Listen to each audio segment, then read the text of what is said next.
आप सभी को मकर संक्रांति की ढेरों शुभकामनाएं। नमस्कार दोस्तों, स्वागत है आप सभी का एक बार फिर से आपके अपने पसंदीदा YouTube चैनल आध्यात्मिक कहानियों में। दोस्तों, आज के इस वीडियो में हम आपको संपूर्ण जानकारी देने वाले हैं मकर संक्रांति की। 2024 में मकर संक्रांति कब मनाई जाएगी, तारीख क्या है और शुभ मुहूर्त क्या है। आइए जानते हैं कि 2024 में मकर संक्रांति कब है, वह मकर संक्रांति 2024 की तारीख, वह मुहूर्त सब आपको इस वीडियो में मिलेगी। हिंदू धर्म में मकर संक्रांति एक प्रमुख त्योहार है। भारत में विभिन्न इलाकों में इस त्योहार को स्थानीय मान्यताओं के अनुसार मनाया जाता है। हर वर्ष सामान्यतः मकर संक्रांति 14 जनवरी को मनाई जाती है। इस दिन सूर्य उत्तरायण होता है, जबकि उत्तरी गोलार्ध सूर्य की ओर मुड़ जाता है। ज्योतिष मान्यताओं के अनुसार इसी दिन सूर्य मकर राशि में प्रवेश करता है। ज्यादातर हिंदू त्योहारों की गणना चंद्रमा पर आधारित पंचांग के द्वारा की जाती है, लेकिन मकर संक्रांति पर्व सूर्य पर आधारित पंचांग की गणना से मनाया जाता है। मकर संक्रांति से ही ऋतु में परिवर्तन होना शुरू हो जाता है। शरद ऋतु क्षीण होने लगती है और बसंत का आगमन शुरू हो जाता है। इसके फलस्वरूप दिन लंबे होने लगते हैं और रातें छोटी हो जाती हैं। चलिए बात करते हैं मकर संक्रांति का महत्व क्या है धार्मिक और सांस्कृतिक दृष्टिकोण से। भारत में धार्मिक और सांस्कृतिक नजरिए से मकर संक्रांति का बड़ा ही महत्व है। पौराणिक मान्यताओं के अनुसार मकर संक्रांति के दिन सूर्य देव अपने पुत्र शनि के घर जाते हैं। चूंकि शनि मकर व कुंभ राशि का स्वामी है, लिहाजा ये पर्व पिता पुत्र के अनोखे मिलन से जुड़ा हुआ है। एक अन्य कथा के अनुसार असुरों पर भगवान विष्णु की विजय के दौर पर भी मकर संक्रांति मनाई जाती है। बताया गया है कि मकर संक्रांति के दिन ही भगवान विष्णु ने पृथ्वी लोक पर असुरों का संहार कर उनके सिरों को काटकर मंदरा पर्वत पर गाड़ दिया था। तभी से भगवान विष्णु की इस जीत को मकर संक्रांति पर्व के तौर पर मनाया जाने लगा।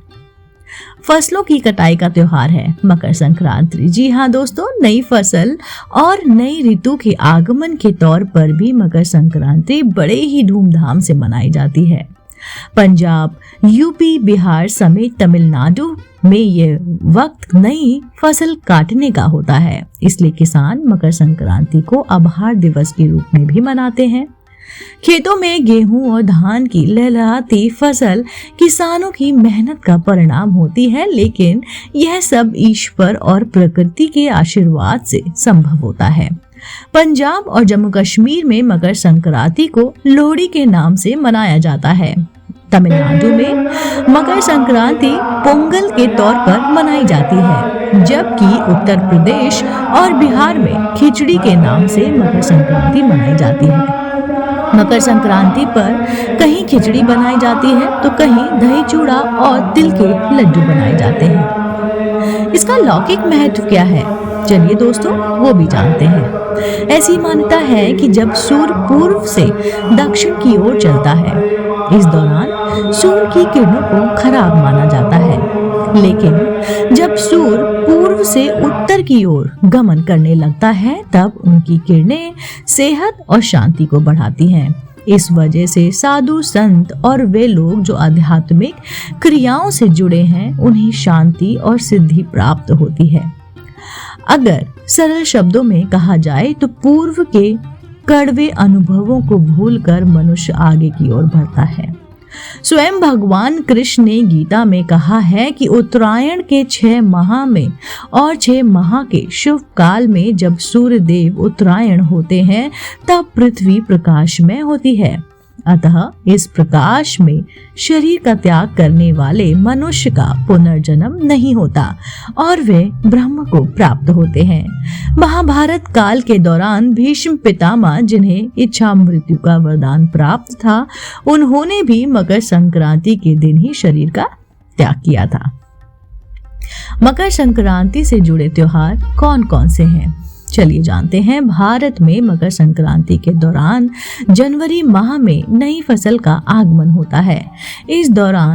इस मौके पर किसान फसल की कटाई के बाद इस त्योहार को बड़े ही धूमधाम से मनाते हैं।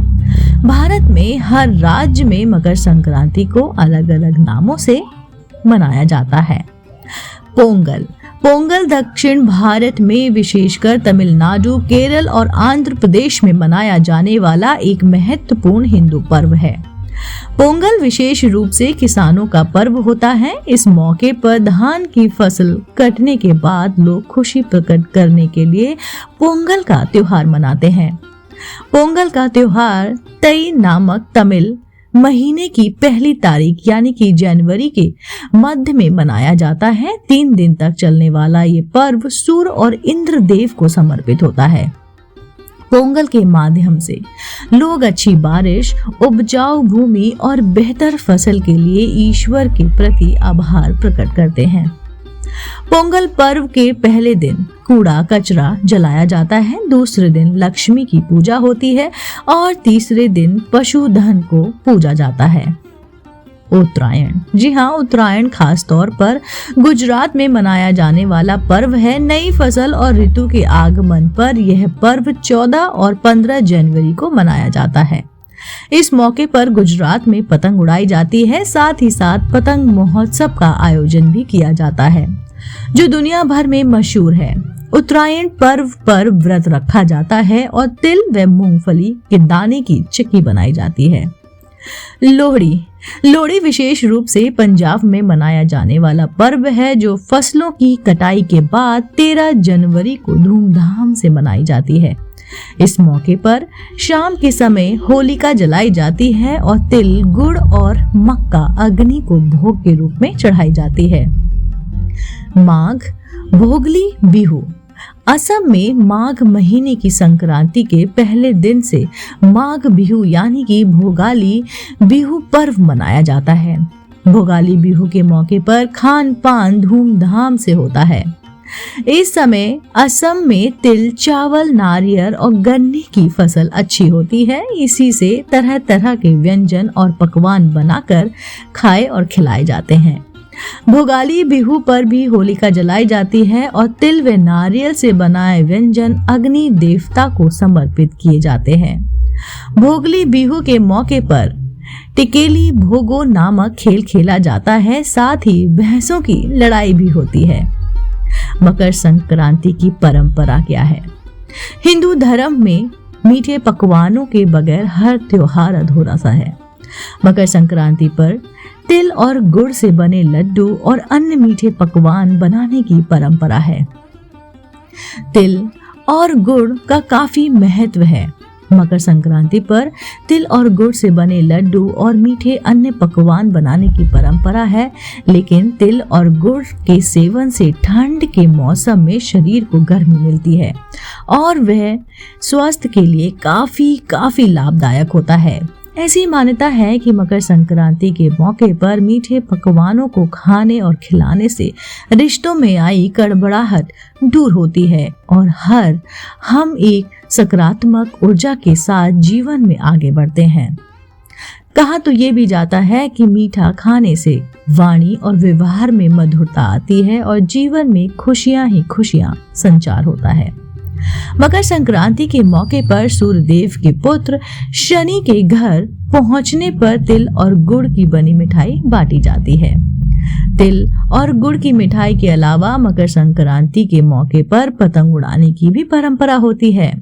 गुजरात और मध्य प्रदेश समेत देश के कई राज्यों में मकर संक्रांति के दौरान पतंग महोत्सव का आयोजन किया जाता है। इस मौके पर बच्चों से लेकर बड़े तक पतंगबाजी करते हैं। पतंगबाजी के दौरान पूरा आसमान रंग बिरंगी पतंगों से गुलजार हो जाता है। इस मौके पर मकर संक्रांति के मौके पर तीर्थ दर्शन और मेले भी होते हैं। जी हाँ दोस्तों, मकर संक्रांति के मौके पर देश में कई शहरों गांवों में मेले लगते हैं। खासकर उत्तर प्रदेश, मध्य प्रदेश और दक्षिण भारत में बड़े मेलों का आयोजन भी होता है। इस मौके पर लाखों श्रद्धालु गंगा और अन्य पावन नदियों के तट पर स्नान और दान धर्म करते हैं। पौराणिक मान्यताओं के अनुसार स्वयं भगवान श्री कृष्ण ने कहा है कि जो मनुष्य मकर संक्रांति पर देह का त्याग करता है उसे मोक्ष की प्राप्ति होती है और वह जीवन मरण के चक्कर से मुक्त हो जाता है। दोस्तों, एक बार आप सभी को, आपके पूरे परिवार को मकर संक्रांति की ढेरों शुभकामनाएं। उम्मीद करती हूँ आपको आज का वीडियो बेहद पसंद आया होगा। ऐसे ही धार्मिक, पौराणिक, व्रत, त्योहार जानने के लिए आप देखते रहिए आपका अपना पसंदीदा YouTube चैनल अध्यात्म में कहानियाँ।